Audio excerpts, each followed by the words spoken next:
우리나라 사법에 대한 다양한 이야기 논리적으로 해보겠습니다. 시선집중 연장방송 사법논담. 오해하지 마세요. 사법농단 아니고 사법논담이에요. 네, 김종배의 시선집중 유튜브 연장방송 수요일 코너는 바로 사법논담으로 꾸며드리고 있는데요. 함께하는 두 분이죠. 박지훈 변호사 모셨고요. 어서 오세요. 네, 안녕하세요. 박준입니다. 그리고 천하람 변호사 모셨습니다. 어서 오세요. 예, 안녕하십니까. 대구에서 태어나서 순천에서 살고 있는 천하람입니다. 오늘이 부처님 오신 날 빨간 날인데 또 이렇게 몸소 올라와 주시고 고맙습니다. 예, 저 그 서남사, 송광사 이런데 이제 부처님 오신 날 행사 가야 되는데 제가 만사를 제쳐놓고 우리 두 분을 뵈러 왔습니다. 서남사. 그래서 제가 또 이렇게 저희가 다른 방송이 있습니다. 같이 또 하기로 했습니다. 네. 이왕 올라온 김에 패션 보니까 또 바로 예. 방송 가는구만. 예, 그죠? 녹화가 하나 있는데 선배님이 저 이거 하나만 하고 내려가는 거 너무 아깝다고 선배님 실력이- 몸소 잡아주셨어요. 같이 가자. 저번에 약속했던 걸 제가 지키면 저희 집에 사실은 같이 가는 거는 좀 무리고 제가 한 번도 못 해본 게 제 친구들을 데리고 저희 집에 가는 걸 제가 한 번도 해본 적이 없습니다. 야, 잡혀 사는구나. 아니 그게 아니고 저는 그게 상상이 안 가거든요. 왜? 무서워요. 그러니까 잡혀 잡혀 사는 건가요, 그게? 하여튼 아유, 형수님 듣고 계시면 둘 큰일 날 중에 것 같은데. 하나를 선택하라면 당연히 출연 쪽으로 가야 되겠다 싶어서. 네. 그러면 예. 집에 한번 데려가 안 달라고 돼요. 더 쪼이면 방송 하나 더 나와. 그러게 안 돼요. 오늘 방송 5개 하고 갈 수 있겠네요. 그러니까 하나 예. 더 넣을 거. 어쨌든 천하람 변호사가 여기 말고도 뭐 다른데 이제 오, 하는 거 제가 축하드립니다. 몇번 아유, 봤거든요. 잘 됐습니다. 아유, 감사합니다. 그래서 뭐 다 저는 선배님이 애써주신 약간 덕분에. 이렇게 예. 미안한 감 있잖아요. 음. 순천이랑 상당히 먼 곳인데 거기서 그러니까. 이 방송 하나를 위해서 오고 이렇게 좀 미안한 감이 있었는데 음. 약간은 좀 덜어졌다. 저도 너무 감사하게 생각하고 있습니다. 약속을 지키는 남자 박지훈. 근데 사실 제 로망인데 딱 뭔가 접고 이제 탁그 제주도? 귀농에서 살다가 예. 네. 먹고는 살아야 되잖아. 네. 그러니까 일주일에 한 번만 서울에 오는 거야. 그러니까 방송 하나만 떼서 생활비만 벌어서 내려가서 6일은 내려가 살고.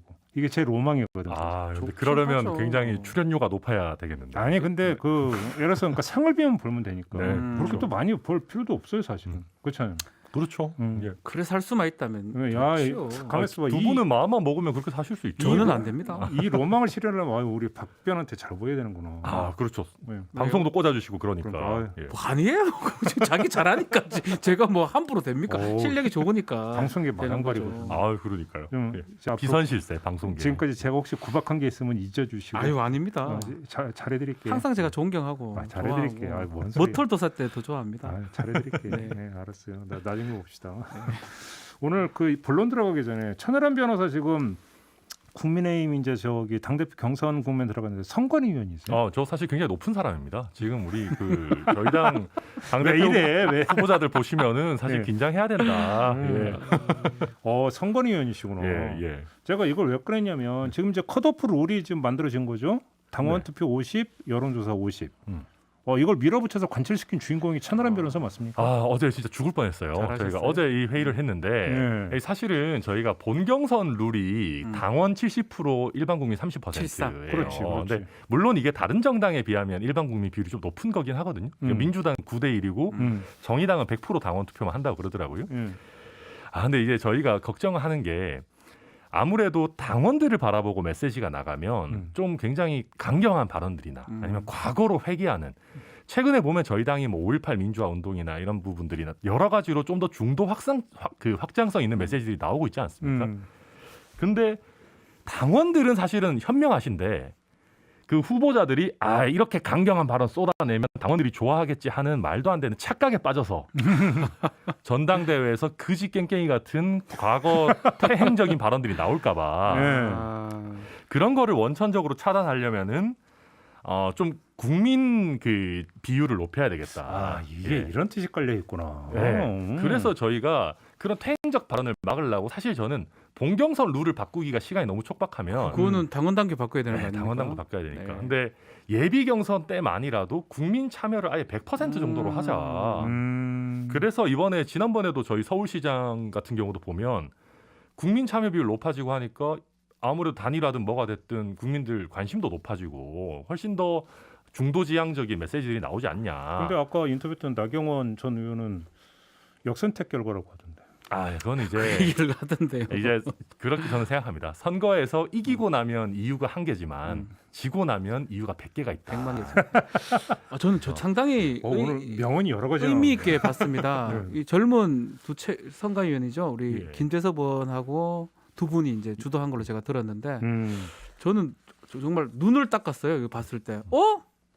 국민의힘이 이렇게 할 수 있다고? 네, 선관위원회 예. 천하람 변호사가 들어간 거. 처음에는 제가 혹시나 본선룰을 5대5로 바꿨냐가 깜짝 놀랐는데 뭐 그건 당헌당규 어렵다고 봤을 때 저를 너무 경선룰을 바꿨더라고요. 저를 너무 평소에 졸로 보시는 게 아니 그 말이 아니신가. 아니고 예. 이 룰을 바꾼 거에 대해서 네. 상당히 좀 긍정적으로 사실은 국민의힘이 지향해야 될 부분이 이런 부분 같거든요. 사실 근데 실제로는 좀 중진 의원들 예컨대 뭐 조경태 의원이라든지 도전하시는 분들은 상당히 좀 싫을 거예요. 싫을 거고 7.3에서 컷오프 시킨다 그러면 지금 젊은 도전하시는 분들 몇몇 컷오프 될 쉽지 수도 않을 수 있거든요. 있죠. 네. 근데 5대5면 저는 5명 지금 뽑는다 그랬나요? 네, 네. 2명 정도는 들어올 수 있다. 음. 뭐 본선에서 충분히 흥행 요소들을 계속 끌어간다는 느낌. 민주당의 전당대회는 솔직히 그렇게 재미가 없었습니다. 예, 그렇죠. 근데 국민의힘 전당대회는 정말 우리 나경원에 금방 얘기했죠. 축제 같은 최소한 재미는 있을 것 같아요. 축제를 네. 만들어내는 공신들 같다. 선관위원들이. 음. 그래서 저는 상당히 공을 좀 생각을 하고 있습니다. 그러니까, 아무튼 어제 그래서 황우여 전 네. 대표가 위원장님이신데 황우여. 예. 저한테 저랑 김재섭 위원한테 그러더라고요. 자기가 정당에 진짜 몇십 년 있었는데 사실은 기적 같은 일이다. 이거를 그렇죠. 이렇게 바꾼 게 저희 굉장히 경론이 붙었었거든요. 그래서 막 그냥 7대3 그대로 가자는 분위기여가지고 제가 정회합시다. 우리 밥 먹고 좀 더 합시다 해가지고 막 또 밥 먹는 동안 다른 분들 설득하고 아무튼 굉장히 이 의미 있게 그래도 나름대로 된 것 같습니다. 컷오프 결과 또 어떻게 되나 봐야 봅시다. 되겠죠. 네, 알겠습니다. 자, 이제 오늘 본론 좀 들어가야 될 것 같은데 네. 이 얘기부터 한번 해봅시다. 어제 여야가 이제 김호수 검찰총장 후보자 청문회를 26일 열기로 합의를 했어요. 그러니까 뭐 합의가 나올 거라고는 뭐 이제 다 누구나 예상을 했을 텐데 뭐 청문회가 지금 불발된 경우는 없죠. 그렇죠. 아니 뭐 할 수밖에 없겠죠. 그러니까요. 할 수는 없을 것 같아요. 자, 뭐 그래서 뭐 합의 배경 이런 것들은 굳이 뭐 분석할 이유는 없을 것 같고 무슨 얘기가 나올까요? 청문회에서. 저는 여러 가지 얘기가 할 것 같은데 우리 지난번에 한번 다뤘던 적이 있어요. 뭐 여러 가지 얘기도 나오겠지만 주로 윤석열 청문회 될 가능성이 있다. 특히 법무부 차관 시절 때 어떤 행적들, 뭐 이제 정치적 중립이라고 질문을 하면서 정말 정치적 중립을 실행할 수 있느냐, 여야 공이 윤석열 전 총장 얘기로 바뀔 가능성 배제할 수 없다고 생각이 들고 김호수 청문회가 아닌 윤석열 청문회가 될 가능성이 있다. 그 생각을 좀 해봅니다. 저도 같은 생각인 게요. 윤석열 전 총장 시절에 시작했던 여러 가지 권력에 대한 수사. 그렇죠. 네. 그러니까 민주당 입장에서 보면 뭐 검찰의 반란이라고 볼 수도 있을 거고 저희 입장에서 보면 또 살아있는 권력에 대한 뭐 용기 있는 수사들 이런 것들을 어떻게 평가하느냐. 결국 그거를 통해서 여든 야든 이분의 스탠스나 이분이 어떻게 검찰 조직 끌고 갈 건지를 보려고 할 것 같아요. 네. 그걸 김호수 전 총장은 굉장히 원론적인 답변으로 사실 일관을 할 거고 그 중에 조금씩 힌트 나오는 거 가지고 서로 굉장히 물어뜯고 하지 않을까. 근데 네, 이제 저는 궁금한 게 뭐 이래서 조국 수사니 울산 수사냐는 거에 대해서 어떻게 평가냐 뭐 이런 얘기는 당연히 나올 텐데 네. 그걸 좀 조금 더 넘어서서 법무차관으로 있으면서 이제 뭐 그러니까 본인 나름으로 조율을 하려고 했던 측면도 있었잖아요. 그렇죠. 그러면 여기서 이제 아직 공개되지 않은 비하인드 스토리에 뭐 조각이라도 좀 나올 수 있는가? 사실 저는 개인적으로 이게 궁금한데 그 고민일 겁니다. 어떻게 김호수 전망하십니까? 후보자 입장에서 정치적으로 아니면 정무적으로라고 표현하겠습니다. 어느 정도 얘기를 해야지만이 이게 야당의 어떤 칼을 피해가고 또 크게 문제없이 갈 것이냐. 그렇지만 또 아무런 답변하지 않고 원론적인 답변만 했을 때는 오히려 역공을 당할 수가 있거든요. 차관이 뭐 했냐라는 얘기를 할 수 있으니까. 그 고민을 하고 아마 지금 다른 청문회 같으면 자신의 신상이나 이런 것들을 준비할 거예요. 뭐 부동산 문제라든지 뭐 자녀 문제. 근데 여기서는 분명히 이때까지 했던 사건 관련해서 본인의 법무부 차관으로서의 역할 부분 어떻게 얘기할 것인지 막 더도 덜도 적당하게 얘기를 해야 되지 아예 안 했다고 할 수도 없는 거고요. 너무 개입돼도 말이 안 되는 거거든요. 그 고민을 지금 할 것 같습니다. 근데 관련해서 제가 하나 좀 뽑아서 그럼 질문을 드릴게요. 어젠가요? 네. 열린민주당의 김의겸 의원이 먼저 공개한 내용이 있습니다. 네. 먼저 본인이 봤습니다. 청와대 대변인으로 있었기 때문에 윤석열 당시 검찰총장이 문재인 대통령에게 조국만 도려내겠습니다라고 보고를 했다. 일단 사실관계를 어떻게 지금 봐야 되겠습니까? 이거는 저는 뭐 다른 얘기 이거 뭐 전두환하고 비교를 하면서 윤석열 전 정장 얘기를 하면서 뭐 글을 썼더라고요 네. SNS에. 음. 저도 딱 눈에 띄는 게 이 부분이었거든요. 조국만 도려내겠습니다라고 보고했다라는 거예요. 근데 용어가 이게 지어낼 수 있는 용어는 아니에요. 조국만 없애겠습니다. 조국만 뿌리 뽑겠습니다. 그리고 도려내겠습니다라고 한 거는 이 용어는 지어낼 수 있는 용어가 아니고 우리가 조사할 때 보면 그냥 일반적으로 쓰는 단어가 있고 이 사람만이 썼던 단어가 있거든요. 그렇다고 봤을 때 또 위치 자체가 김의겸 의원 그 당시 대변인이었어요. 뭐 술자리를 뭐 두어 번 했다라고 또 얘기를 하더라고요.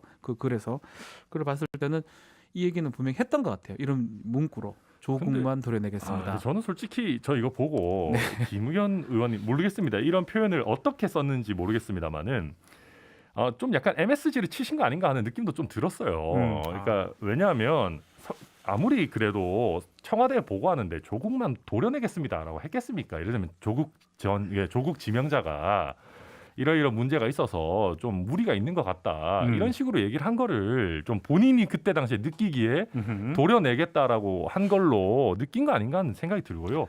저는 이 기사 보면서 한 가지 느꼈던 게 그때 당시에는 욕심을 가지진 않았던 것 같다. 이런 표현까지 쓰셨어요. 그 김의겸 의원께서.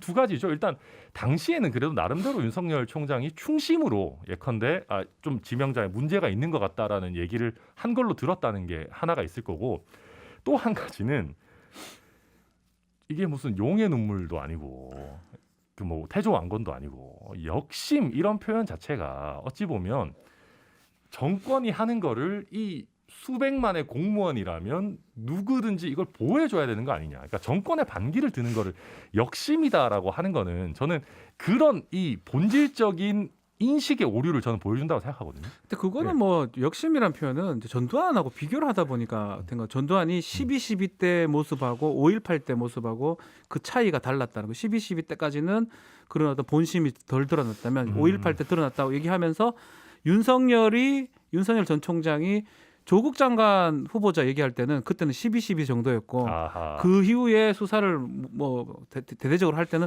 5.18이다. 그런 표현이라면 차라리 이해할 수 있을 저는 것 그렇게 같아요. 이해를 했습니다. 예. 저도 몰라요. 뭐 뭐 어떤 그럴 수는 의미를 있을 것 썼다는 건 같습니다. 이해할 수 있는 사람에 따라 다른데 그렇게 보면 뭐 그 욕심이라는 게 뭐 공무원 욕심 이렇게 보진 않아도 될 것 같고. 그래서 아무튼 저는 뭐 다 결과론적인 얘기입니다만 네. 그때 검찰총장이 하는 얘기를 좀 더 들었었으면 사실은 이게 오래오래 오면서 사실 정권의 아킬레스건 내지는 내로남불의 시작점 이런 것처럼 됐어가지고. 저는 근데 여기서 예를 들어서 또 나오는 얘기가 사모펀드를 이제 보고를 해가지고 조국만 도려내겠다라고 보고를 했다라고 이제 글이 게재가 돼 있거든요.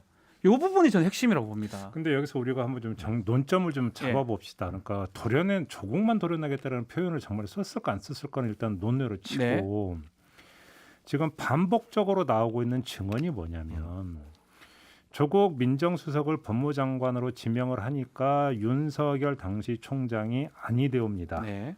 그렇죠. 라고 하는 메시지를 그러니까 전달을 해왔다. 그리고 수사도 그 일환이었다라는 증언은 지금 반복적으로 나오고 이거는 있어요. 뭐 물론 약간씩의 어떤 그 묘사되는 부분은 다르지만 자 그러면 일단 여기서 우리가 일단 먼저 하나 확인해 보시죠. 우리 천하람 변호사한테 여쭤보고 싶은데 자 당시 윤석열 검찰총장이 네.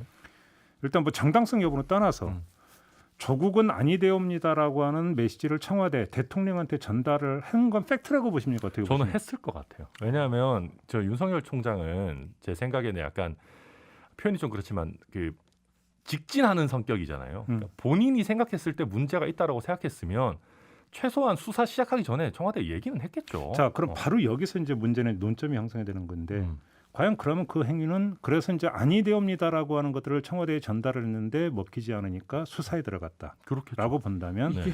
그 수사권 발동은 정당한 것이냐의 문제가 이제 논점이 되는 거 아니겠습니까? 이 점을 어떻게 봐야 되겠습니까? 저는 이게 가장 대통령 인사권을 정면으로 침해하는 겁니다.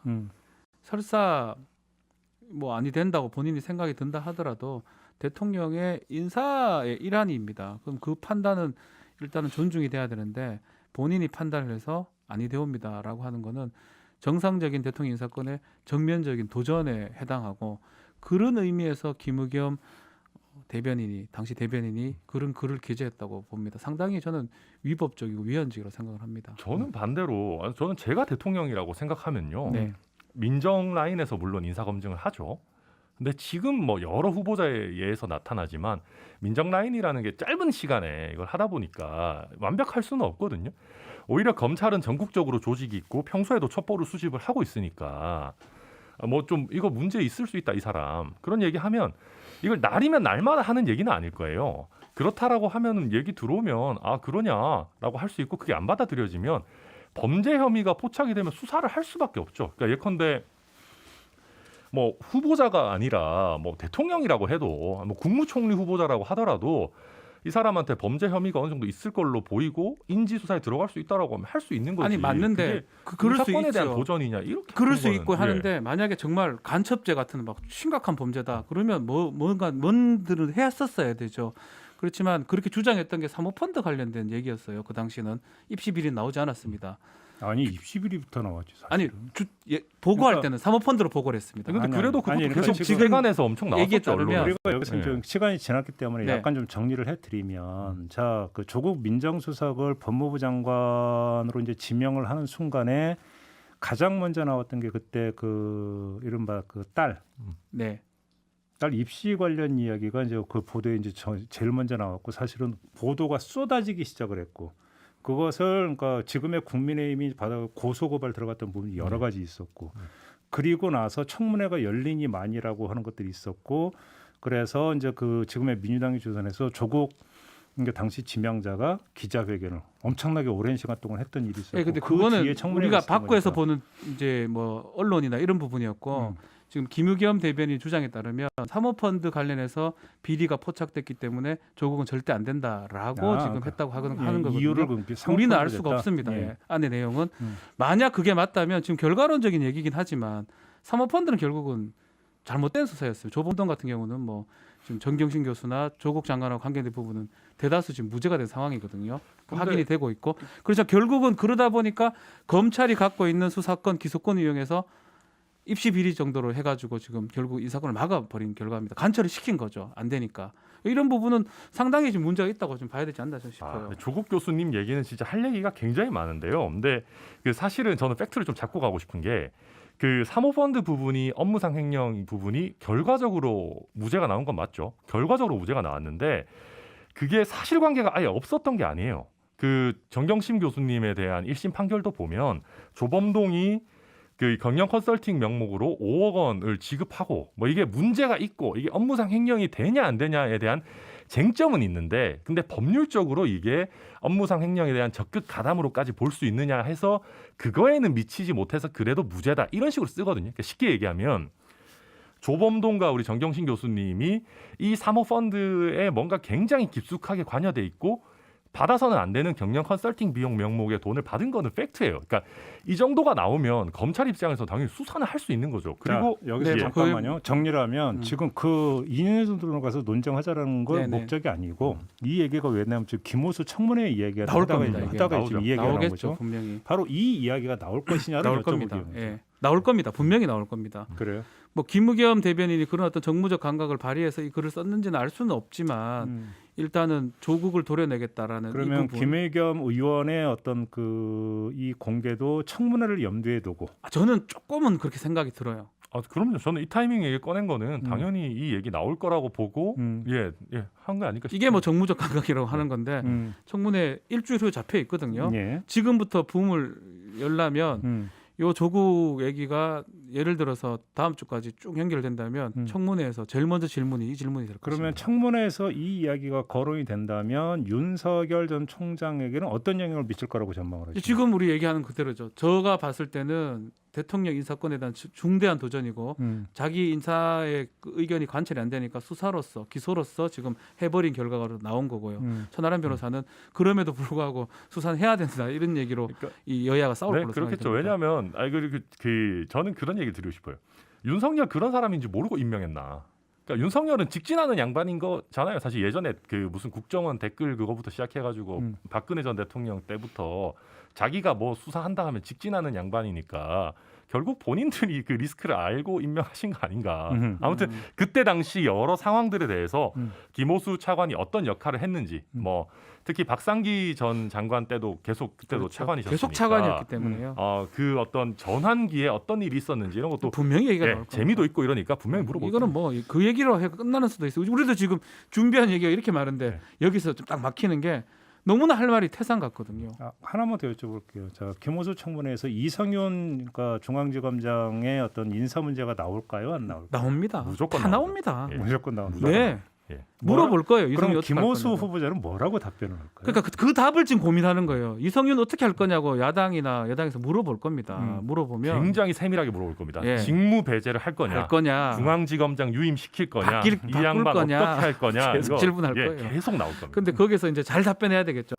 이도 저도 아닌 답변을 해야 되는데 이걸 유임시킨다도 해도 문제고 자른다 해도 문제고 알겠습니다. 뭐 아주 바로 곤란할 겁니다. 관전 포인트 요 두 개만 한번 두 개만 봐도 재밌을 거예요. 추출을 하고 네. 다음으로 좀 넘어갑시다. 저희가 엊그저께 이철희 청와대 정무수석하고 인터뷰를 했는데 이 과정에서 나왔던 이야기가 특별감찰관 추천 요청이었어요.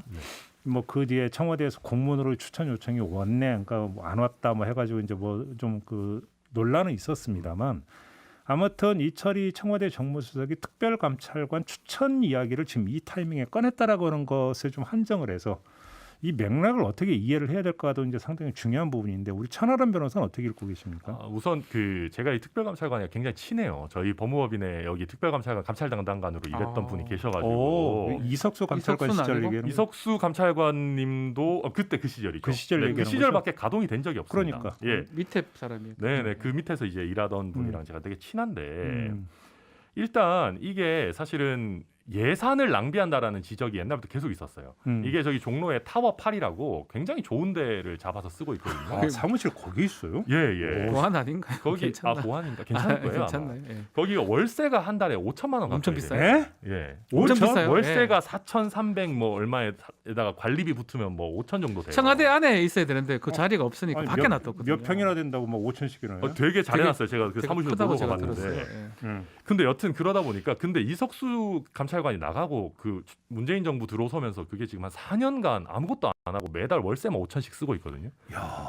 그 원래는 그 뭐 경찰, 감사원, 국세청 뭐 여기저기서 파견 나와 있었는데 할 일이 없으니까 다 돌려보내고 감찰 담당관들도 다 자르고 그 지금은 그 건물에 앉아서 그냥 조달청인지 어디서 나오신 파견 근무하시는 분 세 분만 앉아 있어요. 근데 그분들 월급도 어쨌거나 그래도 낭비하는 거지 않습니까? 그래서 지금까지 낭비한 예산이 대충 뭐 35억 정도 된다. 뭐 이런 여러 분석 보도들이 있는데 이건 전혀 새로운 저도 처음 접근법인데. 들었어요. 얼마나 예. 비싼지도 예. 몰랐습니다. 그래서 이게 그러다 보니까 국민의힘 쪽에서는 야, 이거 차라리 그러면 특별감찰관이라는 제도를 없애서 법을 없애든지. 근데 이게 그래도 대통령 측근 비리를 감찰하는 기구니까 없앨 명분은 없으니까 못 없애고. 근데 공수처가 만들어지기 전에는 이게 공수처랑 뭔가 역할이 겹치니까 이거를 가동시킬 수는 없다. 이게 민주당 입장이었거든요. 네. 아니 그러다 보니까 이거 왜 이렇게 예산 낭비만 계속 하고 있냐라는 공세를 계속 했었어요. 주호영 원내대표도 그렇고. 네, 그랬었죠. 그러다 보니까 이제 공수처도 임명이 됐고 공수처도 가동이 됐고 더 이상 이 예산 낭비 비판을 받는 게 정무적으로도 안 좋고 또 정권이 거의 끝나가는 마당이니까 이제는 이철희 정무수석도 특별감찰관을 좀 그래도 다시 가동을 시켜야겠다 이런 판단을 한 게 아닌가. 그러니까 가동 의지는 분명하다라고 이해를 해도 되는 겁니까? 네, 저는 그렇게 봅니다. 박 의원은 법률이거든요. 이게 뭐 밑에 시행령이나 아니면 시행규칙이나 직제 이런 게 아니고 특별감찰관법을 2014년 박근혜 정부 시절 때 통과시켰던 법률입니다. 네, 그렇죠. 그래서 이거는 안 만들면 사실 안 되는 거예요. 그리고 지금 말했다시피 저도 오늘 35억 정도 예산을 낭비하고 있었다는 거는 오늘 제가 처음 알았는데 제가 위치는 제가 대충 알아요. 근데 그걸 어떻게 좀 쓰지? 그걸 가만 빈 공간으로 두고 있다는 것처럼 제가 다른 데라도 좀 처음 알았는데 진짜. 예. 왜 그렇게밖에 또 할 수 없냐면 법이거든요. 법은 없애려면 다시 폐지법을 입법을 해야 됩니다. 그렇죠. 국회에서 그런 절차가 없다면 법이 있는 이상은 유지를 할 수밖에 없고 또 그 과정에서 임명은 국회의 어떤 감찰관을 3명 올리면 대통령이 임명하는 거거든요. 뭐 지금 이철희 수석의 얘기에 따르면 항상 요청을 했다. 5번인가 4번 요청했다. 그렇지만 4번 요청했어. 국회에서 하지 않았기 때문에 어쩔 수 없었다라고 지금 하고 있는 상황이고 뭐 이래저래 이해는 되지만 법이 있는 이상은 이걸 운영을 해야 되지. 운영을 하지 않는 건 좀 문제인 것 같고 어쨌든 간에 공수처가 이제 작동을 하고 있잖아요. 그래서 이제 민주당이 할 수 있는 어떤 변명 아니면 반박할 수 있는 논거는 없어 보입니다. 그렇다면 정상적으로 돌아가서 그 법에 따라서 기능을 해야 된다라는 얘기를 하는 것 국회 같습니다. 움직임 보니까 이제 추천 절차는 3명 하면 하겠죠. 대통령이 한 명 찍으면 됩니다. 그러니까요. 이제 그러면 이제 추천이 됐고 임명이 된다고 이제 그 깔고 이야기를 해도 상관이 없을 것 같은데 네. 여기서 참 그러면 재미난 포인트가 하나가 나오는 게 특별감찰관은 중임을 할 수 없지만 임기 3년이 보장이 되잖아요. 그렇죠. 이번에 만약에 이제 추천돼서 임명이 되면 어찌 본다면 문재인 정부보다는 차기 정부에서 특별감찰관 역할을 더 본격적으로 하게 되는 거 아닌가요? 그렇죠. 근데 저는 사실 그 부분 노렸다고 봐요. 그래요. 아 노렸다고 봅니까? 노렸다고 볼 수 있어요. 저는 봅니다. 왜냐하면 이게 특별감찰관이라는 게 제가 얘기를 들어보니까 어떻게 일하냐를 들어봤어요. 공수처랑 되게 다른 게 특별감찰관은 인원 그 감찰하는 인원이 되게 적거든요. 그렇죠. 대통령의 사촌 이내의 친척이랑 그 청와대 수석비서관 이상. 그러니까 한 뭐 보통 친척 범위가 몇 명이냐 따라 달라지지만 그렇게 숫자가 많지가 않아요. 사촌이 이럴 거예요. 사촌이. 네, 사촌이네. 그렇습니다. 그러니까 뭐 100여 명 뭐 이런 정도의 수준인데 한 명 한 명에 대해서 카드가 다 있어요. 그러니까 수시로 그 사람들이 뭘 하고 있는지 재산 취득을 뭘 하면 이게 되는지를 카드에 계속 추가를 합니다. 쉽게 말하면 옛날 전환 자료가 있는 거네요. 그렇죠. 근데 이거는 적법하게 하는 거죠. 적법하게 법에 따라서 그분들의 평소 행각을 계속 팔로우를 하는 건데. 네. 근데 이거를 하게 되면 사실 그때 이석수 감찰관 특별감찰관 될 때도 이분도 친박 아니냐 이런 얘기 했었어요. 그런 얘기 잠깐 나왔었어요. 네, 나왔었어요. 근데 이분도 문제가 있으니까 우병우 그때 제일 먼저 어떻게 보면 터뜨리고 한 게 사실 특별감찰관이었거든요. 그때 세게 붙었죠. 네, 그러니까 그런 의미에서 이게 수사권이나 기소권 같은 그런 권한이 있는 것은 아니지만 계속 그 사람들의 비위를 추적하는 어찌 보면 당사자들 입장에서는 굉장히 성가실 수 있는 기관이기 때문에 신경이 엄청 쓰이겠죠. 근데 그래서 저는 이 타이밍에 사실 하는 거는 뭐 정권이 바뀔지 안 바뀔지는 모르지만 뭐 우리는 크게 잃을 게 없고 왜냐하면 지금 시작해서 다시 재가동하려 그러면 준비 기간도 꽤 걸릴 거고 그렇죠. 오히려 다음 정부에 부담을 준다 그런 계산도 솔직히 깔려 있지 근데 않을까. 이거는 너무 억지 해석인 게 그렇다면 똑같죠. 그 전에 지금 3년을 임기를 채웠다 해도 또 한 1년은 중복됩니다. 새롭게 뽑는다면 그러니까 그런 일은 항상 일어나요. 우리나라 뭐 미국처럼 이 짝수로 계속 움직이는 나라면 뭐 그럴 가능성이 조금 적지만 뭐 그것도 중복되지만 우리나라처럼 대통령 임기는 홀수고 그럼에도 국회의원 불구하고 4년이고. 지난 3년은 공백이었다는 것도 사실이죠. 그것도 사실이긴 한데 그걸 지금에 해서 다음 정권에 아싸 우리 특별감찰관 넣고 뒤에서 한번 해보자. 그거는 억지 해석이 뿐이고. 저도 이철희 수석 잘 아는데 네. 잘은 아니지만 아는데 사실 그렇게까지 나쁜 분은 아니라고 그래 생각합니다. 따지 아니 그 나쁜 사람다 그래 따지면 계속적으로 있었다 하더라도 그 일부 중첩이 되거든요 특별감찰관이. 알겠습니다. 그리고 근데- 뭐 어쨌거나 부담을 줘야죠 사실은. 그리고 그 전임 정부에서 임명해 놓은 사람을 무서워서라도 친인척이나 수석보좌관 이상이 마찬가지로 긴장하는 거는 좋은 거예요. 검찰총장도 마찬가지예요. 사실은. 2년 임기니까 항상 보면 짝수 홀수 이래 되다 근데 보면 대통령 본질적인 질문 한번 그럼 두 분께 드려볼게요. 자 그러면 공수처가 출범을 한 상태에서 특별감찰관은 그럼에도 불구하고 필요하다고 보십니까? 아니면 그러니까 정비가 필요하다고 보십니까? 어떻게 보십니까?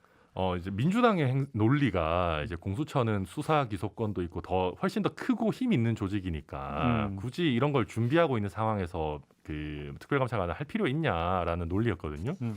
근데 그런 논리를 계속 얘기하셨는데 이번에 그래도 특별감찰관 임명을 오히려 청와대에서 받아들이는 쪽으로 가다 보니까 특별감찰관은 일상적인 감찰, 제가 아까 말씀드렸던 그렇죠. 일상적인 걸 하고 공수처는 첩보가 들어가면 수사하는 구조니까 예. 차이가 있기는 있다 이렇게 익명으로 하긴 했지만 여권에서도 인정을 하더라고요. 그래서 저는 그게 정답이라고 봅니다. 근데 어차피 특별감찰관은 수사를 하는 게 아니라 감찰을 하는 거지. 거니까요. 업무가 중복되고 겹치고 여기서 보니까 그 갈등이 빚을 여지는 별로 없죠. 저는 별로 없죠. 기능이 달라요. 감찰 기능이랑 수사 기능은 완전 다른 거거든요. 감사원이 있고 검찰이 있잖아요. 그거랑 비슷하게 생각하면 될 것 같고 이걸 없애려거나 아니면 하나 법이 없어져야 되는데 법은 없어지기 어렵습니다. 네. 그게 조금 일부 중첩되는 부분은 아주 융통성 있게 해결해 가야 되지 하나를 배제할 수는 없는 상황 아닌가. 오히려 공수처랑 되게 잘 맞아요. 저는 사실. 오히려 감찰에서 그거 감찰 넘기면 결과를 돼요. 넘기면 돼요. 그렇죠. 특별감찰관 해서 공수처로 토스하면 되는 거죠. 제가 네, 이제 뭐 맞습니다. 예를 들기 좀 적절한지는 모르겠는데 군에 안에 있어 보면 인사 뭐 작전 뭐 있는데 감찰 기능도 있고요. 그 안에 군사 경찰 검찰 기능이 다 같이 참모 조직으로 돼 있거든요. 보면 뭔가 어설퍼 보여요. 같은 사건을 갖고 다른 시각으로 뭔가 접근하는 것 같은데 결국은 이렇게 조직적으로 돌아가는 게 감찰에서 그렇게 첩보를 기능을 해가지고 범죄 자료를 추출해서 보내주면 군사 경찰이나 검찰에서 처벌하는 거거든요. 그러니까 이거를 크게 문제 있다고 생각할 필요는 없을 것 같아요. 알겠습니다. 그래, 그 정도로 마무리하고 마지막으로 좀 하나만 그러니까 그 이야기하고 좀 끝내죠. 지금 이성윤 서울중앙지검장 기소 내용이 지금 거의 실시간으로 언론에 흘러나가서 보도가 돼가지고 이게 지금 문제가 되는데 일단 좀 우리가 이제 엊그제까지 잠깐 다뤘는데 이게 공소장이 아니라 다른 네. 형식의 문건이 지금 이제 흘러나갔다. 네. 일단 이거부터 좀 성격을 이건 어떻게 봐야 되는 겁니까? 그러니까 범죄인지는 저도 애매합니다. 피의사실 공표죄가 되려면 네. 피의사실이 공소 제기 전에 이제 나와야 기소 되는, 전 단계 예. 얘기죠. 공소 제기 전에 피의사실 나와야 공표죠. 되는데 공소는 기소가 됐어요. 네. 거기에다가 이게 뭐 누구 개인정보보호법 조금 애매해 보이고요. 왜냐하면 그건 개인정보를 다루는 주체가 유출했을 때 문제인데 아마 추측건데 그 100여 명의 검사 등등이 그 안에 있는 내부 정보 시스템을 통해서 봤다고 합니다. 공소장을. 네. 그 중에 이제 일부가 요약해서 추출했겠죠. 음. 뭐 그럼에도 불구하고 이미 만들어졌던 직제령, 업무 지침이 있어요. 이렇게 자꾸 피의 사실이 공표가 되니까 하지 말기로 했고 국회를 통해서 정식으로 공개를 하던가 그게 아니고는 안 하는 걸로 됐는데 아니 제가 질문 드리는 건 이게 네. 피의사실 공표죄에 해당이 되느냐 안 되느냐는 논의를 치고 네. 예를 들어서 이제 공소장은 일부 제한적으로 공개가 될 수가 있잖아요. 네, 그렇죠. 예를 들어서 이제 비실명화를 거쳐가지고 법무부의 어떤 전달해서 법무부가 그렇게 국회에 하죠. 제출하는 경우도 있을 수가 통상 있고 그렇죠. 네. 그럴 수가 있는데 이건 그것도 아니고 공소장도 아닌 다른 형식의 문건은 거의 물론 이건 현재는 수추정입니다. 거의 통째로 네. 유출이 됐다면 이 행위의 성격을 어떻게 봐야 되느냐라는 거거든요. 제가 저는- 드리는 질문은. 굉장히 찌질한 행동이라고 봅니다. 그리고 그리고 이건 범죄는 제가 봐도 어려울 거예요. 이 박지훈 변호사의 말씀이 맞는데 근데 이거는 찌질한 행동이고 이거는 범죄인지를 떠나서 우리 그 법무부에 말씀하신 형사사건 공개금지 등에 관한 규정이라는 것도 있고 이게 기소된 이후에 예외적으로 공개할 수 있다라는 것도 정식의 절차를 통해서 그렇죠. 그렇지 거기서 그 상부에서 이렇게 뭐 이렇게 승인을 해가지고 밖으로 나가라는 거지. 자기 혼자 뭐 이걸 대충 어떻게 짜집게 해가지고 다운받아가지고 아는 기자들한테 주고 이걸 하라는 게 아니거든요. 그렇죠. 그러니까 이거는 저도 좀 더 나아가 예. 찌질하다 말씀하셨으니까 저는 좀 비열해 보입니다. 어떤 사람이 어떤 의도로 이걸 유출했는지는 알 수는 없습니다. 네. 그렇지만 요약해가지고 아주 정리돼서 했다는 거는 상당한 어떤 의도를 갖고 전달을 했다고 보는 게 맞는 것 같고요. 근데 그게 내용을 보면 조국 장관이라든지 박상기 뭐 등등이 많이 나오고 있어요. 그게 나오는 게 보도되는 걸 목적으로 했다라고 봐야 될 것 같고요. 근데 더 좀 재밌는 부분은 그 와중에 윤대진도 똑같아요. 전화해가지고 하지 말라라는 게 그렇더라고요, 보니까. 그것도 직권남용죄인데 그 사건은 또 지금 공수처에 또 보내버렸어요. 이성윤은 지금 문제가 된다 함에도 불구하고 기소를 해버리고 검찰이 상당히 정말 자의적인 선택적인 정의를 행사하고 또 이것도 안 되면 국가기관에도 불구하고 이런 방법 저런 방법 다 쓰는 것 같아요. 정말 지금 찌질하도 얘기를 했는데 이것도 안 되니까 이걸 뒤에서 딱 유출해가지고 언론을 통해서 공개되도록 하는 방법 상당히 비열해 보입니다. 저도 이런 거는 좀 잡아서 좀 징계를 했으면 좋겠어요. 그러니까 두 분 예. 찌질하고 비열하더라고 했는데 행위에 지금 양태만 놓고 보면 간이 부은 거 아닌가요? 왜 그러냐면 지금 이게 어디서 뭐 휴지통에서 주워 갖고 넘겨준 게 아니라 누군가 어떤 내부 그러니까, 전산 시스템에 접속을 해서 자기가 기록 남는 네. 걸 알면서도 자기 예. 그러니까 그 접속 기록이 남아 있을 텐데도 한 거잖아요. 그렇죠. 이거 대놓고 했다는 얘기밖에 아닌 거예요. 그리고 저는 이거 보수 언론들이나 에 대해서도 저는 비판하고 싶은 게 이거가 이런 게 나오니까 약간 물타기식으로 뭐 정부에서 원했던 수사나 뭐 이런 것들은 공개해도 뭐 내로남불이다. 별말 안 하더니 뭐 친정부 인사에 대해서만 음. 공개하니까 뭐 문제를 삼네 어쩌네.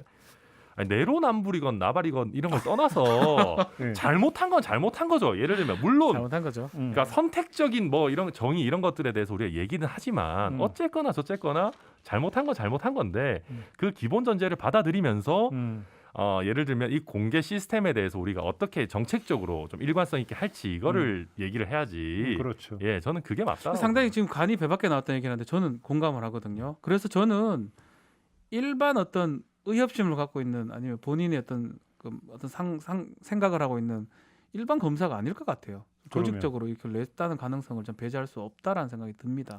결국 그게 안 밝혀지겠죠. 그렇게 안 밝혀지 당연히 안 이런 거 밝혀지겠죠. 가시는 거 아닙니까? 그러면 또. 검사가 예. 내가 검사라면 뭐 한다고 이걸 냅니까? 검사는 검사 일하면 돼요. 지 일을. 왜 그 조국이 관련되고 박상기가 더 있고 윤대진 더 있고 뭐가 중요합니까? 자기가 뭔데요?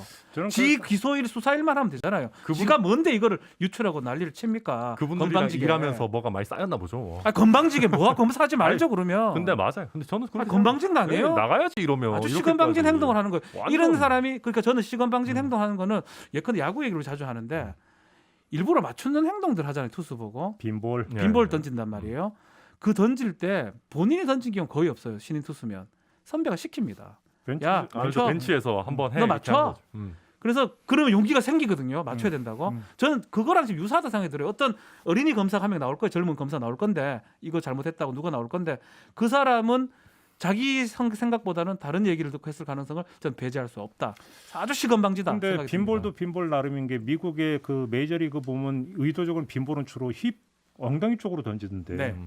헤드샷에 머리 가까우면 맞췄죠.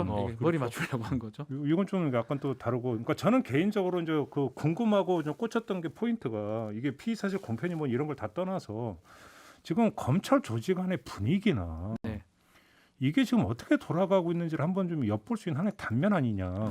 어떻게 네. 이런 일까지 벌어질까 싶은 생각이 좀 들어서 한번 좀 진짜 질문드렸던 그런 것 같아요. 근데 이게 맞습니다. 네. 모르겠어요. 이게 이걸 뭐 유출한 게 검사인지 수사관인지 아직 밝혀진 거는 없지만 없어요. 예. 저는 삐뚤어진 정의감이라고 생각해요. 예를 들면 이게 지금 조직 자체가 어떻게 보면 뭐 그 사람 입장에서 친정부 사람들로 이게 이렇게 층층이 있으니 이거는 뭐 필요한 타이밍에 밖으로 못 나갈 거고 오히려 공익을 위해서 뭐 국민들의 알 권리를 위해서 이거를 내보내야겠다 이런 삐뚤어진 정의감으로 했을지 나름 확신범. 다 그 뭐 추측에 불과한 네, 건데 뭐 저도 추측이니까요. 네. 어쨌거나 저쨌거나 이런 서로 너무나 주관적인 의도에서 이런 일들을 벌이는 걸 막기 위해서 그래도 나름대로 내부 규정이라는 게 있는 거 아니겠습니까? 그러니까요. 예, 그러니까 그럼에도 불구하고 이거를 혼자서 막 요약본을 만들어 가지고 이거는 찌질하든 비열하든 아니면 뭔가 삐뚤어진 자기 나름의 정의감이 있든 이거는 굉장히 부적절한 행동이라고 아주 적절합니다. 예. 예. 그렇게 결론을 내리죠. 아무튼 진상 규명에 들어갔다 보니까 뭐 조만간 결론 나오지 않겠습니까? 바로 나올 것 같아요. 한번 보도록 하죠.